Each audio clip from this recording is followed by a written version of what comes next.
Module 18 Figures in Landscape and Garden Setting, dated from 4th to 13th century. I, Dr. Rita Pratap, former head of the Department, Drawing and Painting, University of Rajasthan, Jaipur.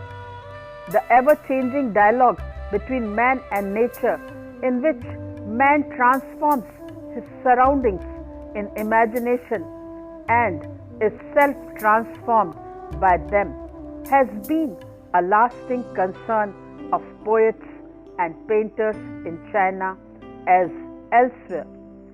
It were the wealthy Shung painters who wanted themselves to be portrayed in their comfortable world. Some painters accordingly specialized in depicting the easy, gentle life of the inner apartments of the palace and great mansions. Early painters seem to have followed the pattern set by poets, using a simple kind of evocative juxtaposition. Ku Kai Chi, Chao Kan, Su Han Chen, Li Shung, and Chao Yen and Ma Lin were other painters who painted figures in landscape in garden setting. It was the wealthy Shung patrons who wanted them to be portrayed in their comfortable world. Some painters accordingly specialized in depicting the easy, gentle life of the inner apartments of the palace and great mansions. The ever-changing dialogue between man and nature, in which man transforms his surroundings in imagination and is self-transformed by them, has been a lasting concern of poets and painters in China as elsewhere. The anonymous authors of the earliest Chinese poetry, the lyrics in the Chao Dynasty Book of Odes, dated to circa 800 to 600 BC, begin already to suggest some affinity in feeling between the human and non-human worlds. Introducing plant, animal, and other images from nature as a prelude to the statement of somehow congruent emotions. Early painters seem to have followed the pattern set by poets, using a simple kind of evocative juxtaposition. In the hand scroll titled Nymph of the Low River, attributed to Ku Kai Chi, the images of trees and hills placed beside those persons playing out their roles in the story serve not so much to provide a convincing setting as to create a structure of mood into which the feelings of the human participants interweave. One senses this in the picture, even though the emotional association of these images now communicate themselves to us faintly. In the above said painting, it is clear that landscape was regarded as suitable part of the structure of the painting and served as a setting for scenes with figures. The repeated depiction of figures in consecutive scenes is typical of the narrative character of early horizontal scrolls, as in the Nymph of the Low River, attributed to Ku Kai Chi. This is ink and paint on silk and at present in the collection of Beijing Palace Museum. This is one of the 3 such scrolls, the other being in the Liaoning Provincial Museum in Shenyang and the Freer Gallery of Art, Washington. They illustrate in which horizontal Chinese scrolls were viewed. The picture is over 5 meters, that is 16.4 feet long, but a mere 30 centimeters, 11.8 inch in height, and is unrolled by the viewer like a film. As his left hand unrolls the scroll and his right hand rolls it up again, only a section the width of the distance between his arms is visible. This way of viewing a horizontal Chinese scroll shows that it was read from right to left, a feature that is reflected in the composition of a picture as a whole. The direction in which the figure are looking guides the viewer through the picture. The elements such as birds apparently flying out of one scene and into another link them together. The structure includes steep mountains or dense stands of trees for purposes of demarcation. The narrative axis is also the pictorial axis. Figures clearly relate to each other as they communicate or look in the same direction, and the viewer can follow the story through its composition along the axis of the picture. The real and imaginary world is kept apart. Supernatural beings have ribbons wafting around them, sometimes over in the air, while people in the real world are literally earthbound. The scholar poet Cao Chi and his retinue always have solid ground under their feet. The landscape background continually inflowing behind the narrative axis appears stylized, but there are differences between the trees. Association suggests that one may be a willow and another pine.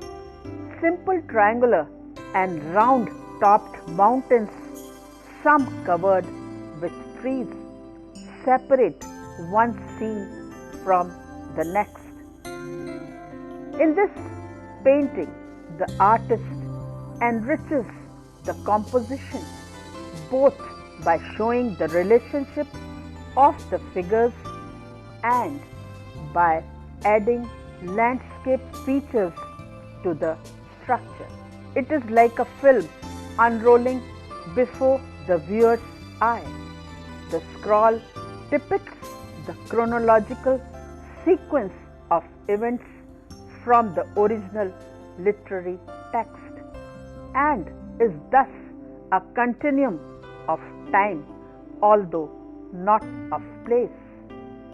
The outlines of the figures and the internal contours of folds, hunting bows, and looks of ribbon convey an impression of lavish abundance even without light or shade to give depth.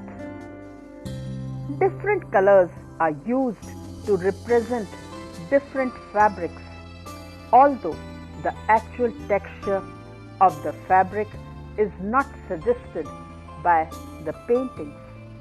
Choose figures, the main actors in the narrative, and the subsidiary characters are shown as types, finely robed courtiers, concubines, and group of spectators. Their faces may have different expression, but who cannot be regarded as portrait.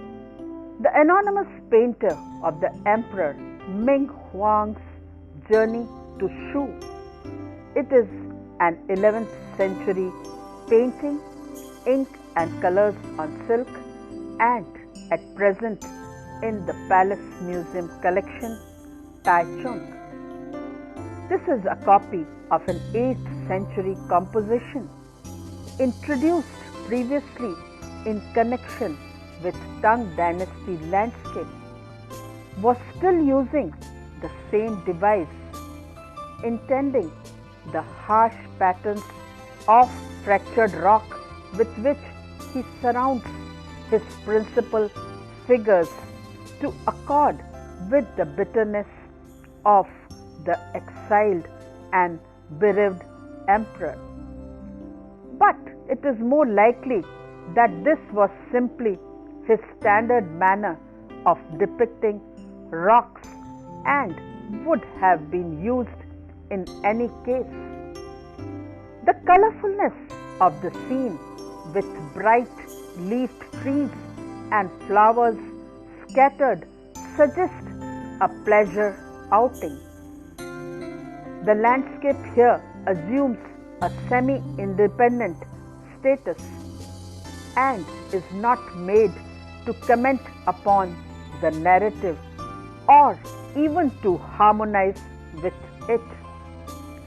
It commands at least as much attention as the figure group it encloses, but also serves as a stage for their actions. Clefts in the mountains, tree-ringed glades are carefully located so that the players may enter, perform and exit in the most orderly manner. In the lower right corner of the picture, a party of riders is seen filing through a narrow pass into an open area on the bank of a stream. It is the emperor himself who leads. He is identified by his princely bearings and by the 3 tufts of hair into which the mane of his horse is tied. 4 courtiers and 7 palace ladies make up his retinue. He approaches a wooden bridge which connects this compartment of the picture to the adjacent one. Innovations in landscape during the 5 dynasties and early Shung period, bringing various solutions to the problem of creating a unified space within the picture, opened alternatives to this space cell mode of construction. The so-called level distance composition, a method of presenting an unbroken view over a flat expanse of land or water, was perfected by such 10th century masters as Li Cheng and Tung Yuan. It is used effectively in a scroll attributed to Chao Kan, one of the painters who served with Tung Yuan in the Nanking Academy. The scroll titled A River Journey at First Snowfall. It is ink and color on silk and in the collection of Palace Museum, Taichung, dated to 10th century. This has been credited to Chao Kan since early 12th century, when it was recorded in the catalogue of the Emperor Huitusung collection. The author of that catalogue comments on the evocative power of Chao Kan river scenery. Even though you may be among all the petty distractions of court or marketplace, you have only to look at it to be transported at once to the river. 8 centuries later, the painting preserves the same power, unrolling the scroll, moving over this bleak stretch of grey water among the sharp-cut islets.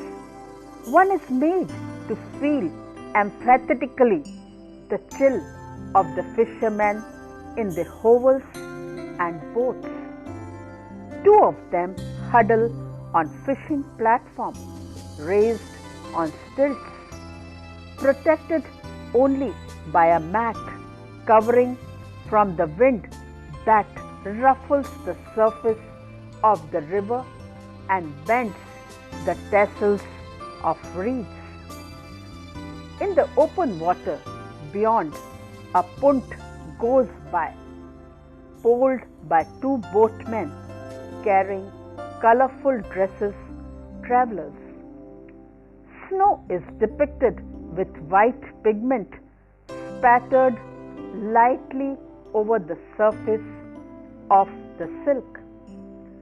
The bunches of reeds, the islets, the boat are all set off sharply by the surrounding ink wash, with a sense of isolation that enhances the lonely mood of the scene, as well as emphasizing the sparse, very sophisticated placing of elements within the area of the painting.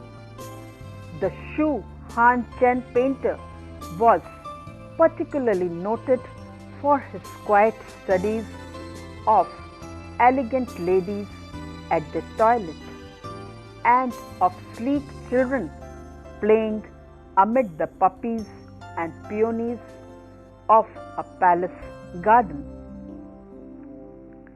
Li Shung, painter of Qian Tang, has painted the Emperor Ming Huang on horseback and amid his courtiers and attendants watching a cockfight. Painter in attendance through 3 reigns, it was evidently executed shortly after 1225. The diagonal composition, the intimacy of the scene, the delicacy of the drawing, the romantic evocation of golden days long past are all typical of the court painting during the last century of the Shung dynasty.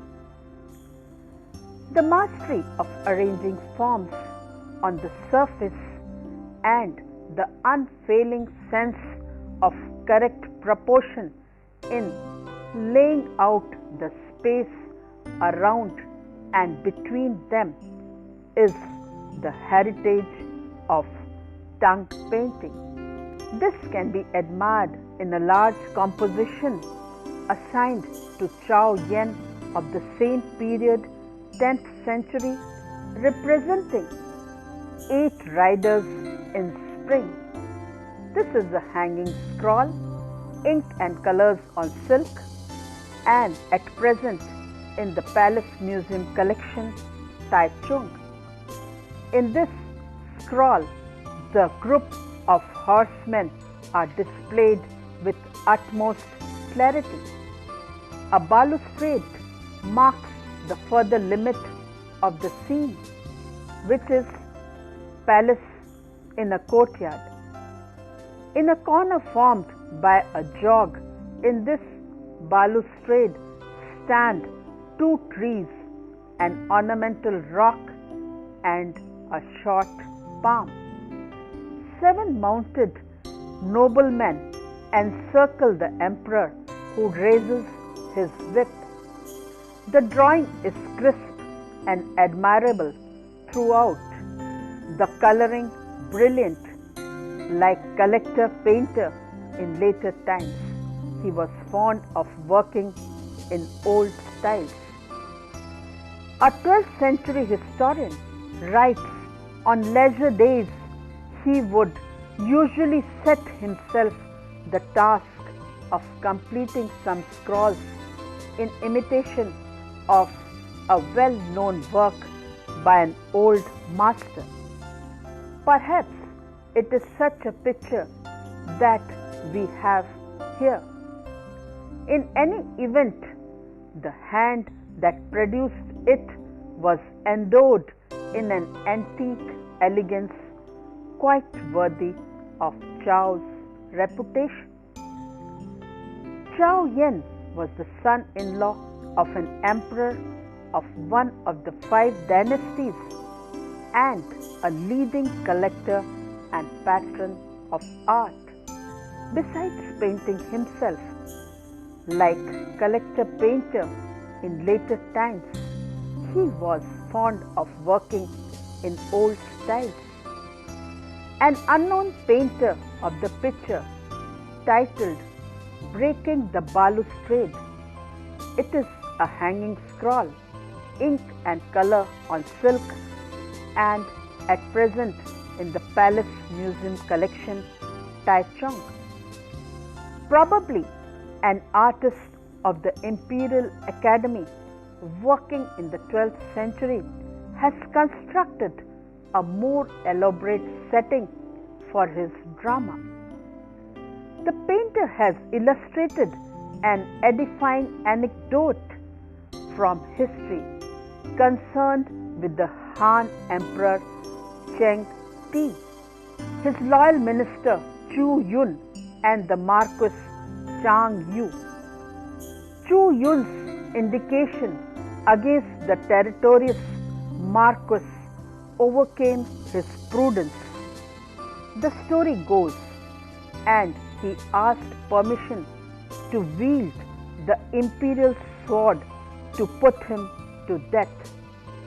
The emperor, outraged by this unprecedented request, commanded instead that Chu himself be beheaded, but Chu clung to a balustrade and asked to be cut open on the spot, as another loyal servitor had once been executed. The emperor was impressed by Chu's strength of purpose and by the pleas of another minister, Hissen Ching. He relented, cancelled the death sentence of Chu, and ordered that the balustrade, broken in scuffle, be left unrepaired as a memorial to the event. Inanimate objects are here made to participate in the drama, to echo the play of passions between the 4 chief actors. The trunk and the branches of the tall pine frame the main group at the right, which has the emperor at its center. 2 ornamental stones, pitted and hollowed by erosion, stand behind the 2 groups, reinforcing the impression steadfast determination created by the figure themselves. Hissen Ching stands isolated forward of the other. Chang Yu cringes at the emperor's side.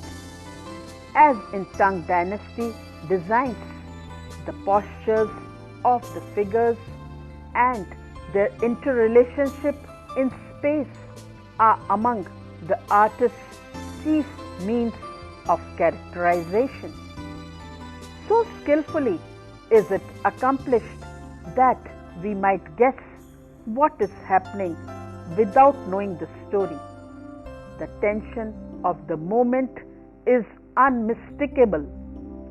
The total success of the picture as narrative, the success of the drawing in combining liveliness with a precision make of this one finest of Chinese figure compositions, a work close to it in style and rivaling it in splendor of color and refinement of drawing, is the well-known painting by anonymous painter dated to 12th century, the tribute horse, but which may in fact be another representation of the Emperor Ming Huang's journey to Shu. This is a detail of a hanging scroll, ink and colors on silk, and at present in the Metropolitan Museum of Art, New York. A mounted figure not shown in detail has been said to represent Ming Huang.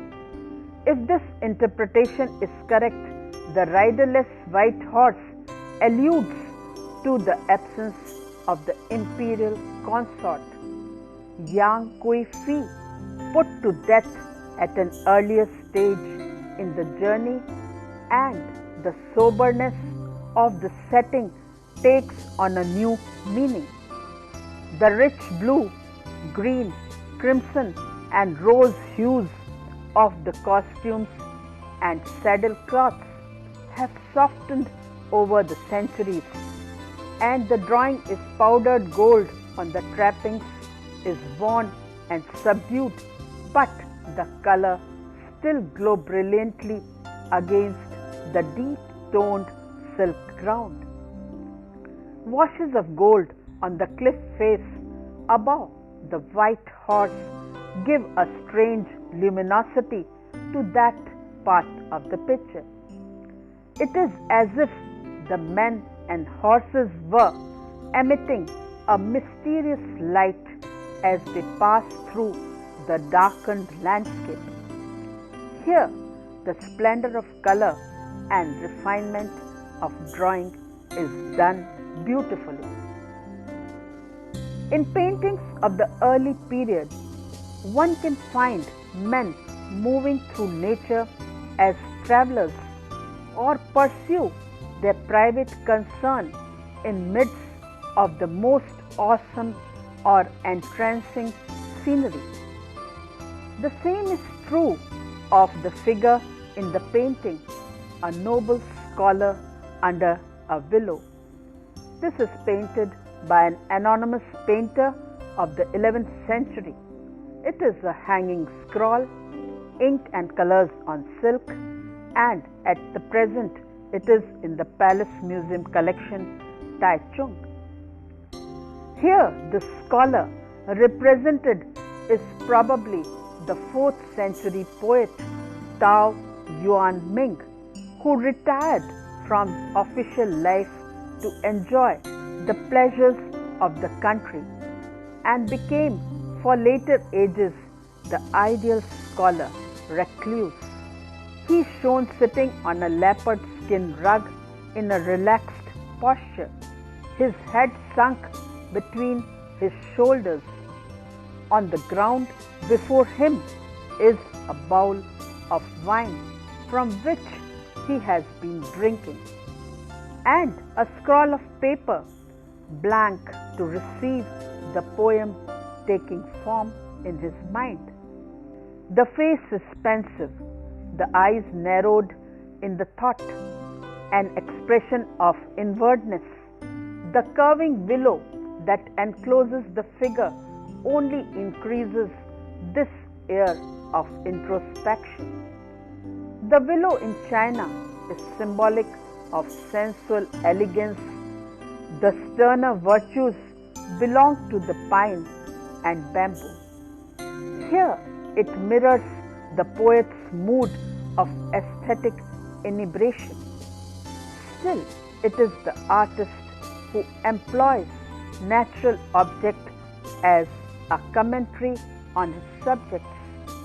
It is not the subject himself who willed them there. In the painting of the 12th and 13th century, especially in the court academy works of that period, a new attitude towards nature becomes apparent, one closer to Occidental romanticism. Those scenes once considered in the West to be most typical of Chinese painting, which portray scholars seated on mountain ledges, gazing at waterfalls or into mysterious voids, are product of this age and the new attitude. The type was created by the late 12th century Academy landscapist Ma Yuan and imitated by his numerous followers. One of the finest surviving specimens of it is by Ma Yuan's son, Ma Lin. His signed painting is titled Listening to the Wind in the Pines. His signed painting is titled Listening to the Wind in Pines. This has got a seal with date 1246. It is a hanging scroll, ink and colors on silk, and at present in the Palace Museum collection, Taichung. Here, the aesthetic scholar is seated in a tense posture with a sideward glance directed at his boy attendant. The elegant lines of rocks, streams, and distant mountains, refinement of form in the pine trees, belong to the world which exists within his mind. He is surrounded in the picture not by nature itself, but by a projection of his emotional response to it.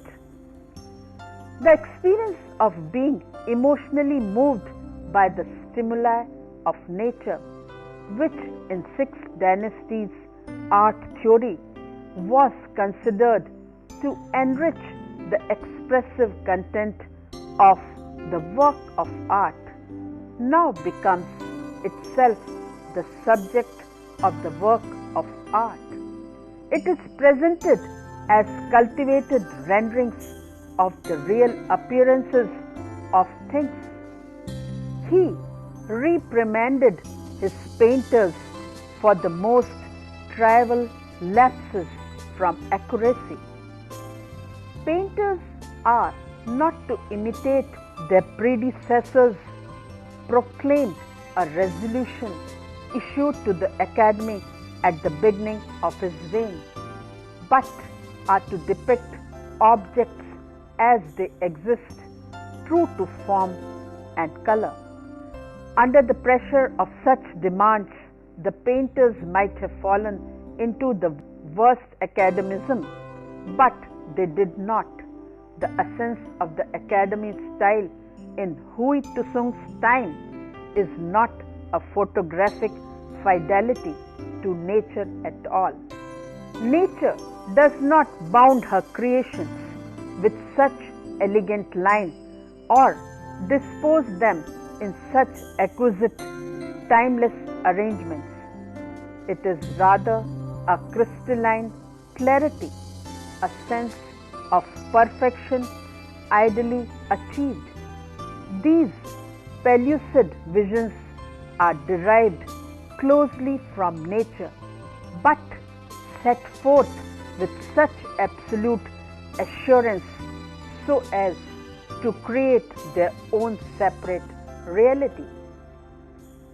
This states the painter is precisely how a pigeon or a branch of flowering plum looks, and no one would dare to doubt him.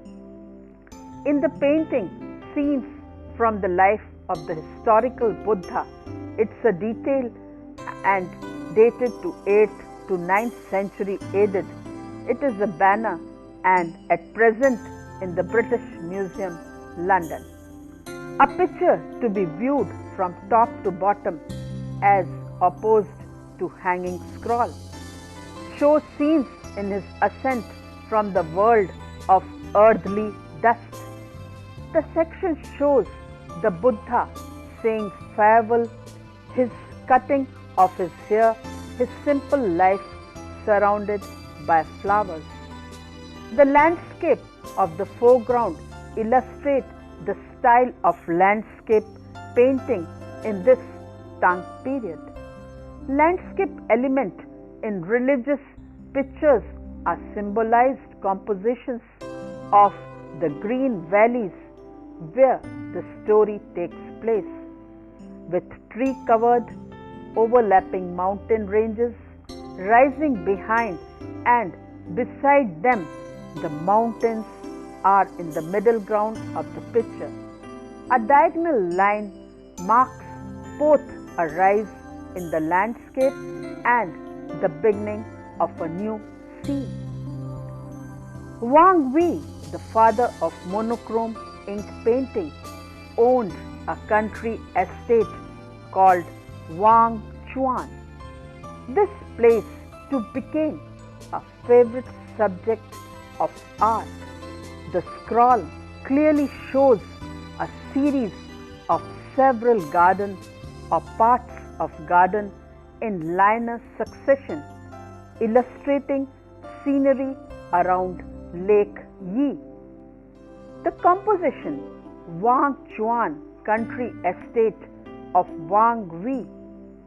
It is at present in the collection of Museum of Cologne. Is said to derive directly from Wang Wei's own painting. His literary and pictorial depictions greatly influenced the ideas of the landscape painters and landscapes designed of later dynasties. Figures in garden setting of this kind may also have become known in Japan when a second wave of Chinese culture spread eastward. Game of polo and hunting scene dated to 706. It is a wall painting in the tomb of Prince Chang Huai. Horsemen and camels carrying loads run past behind the trees. The background to the figure, however, is sometimes executed in an interesting landscape style.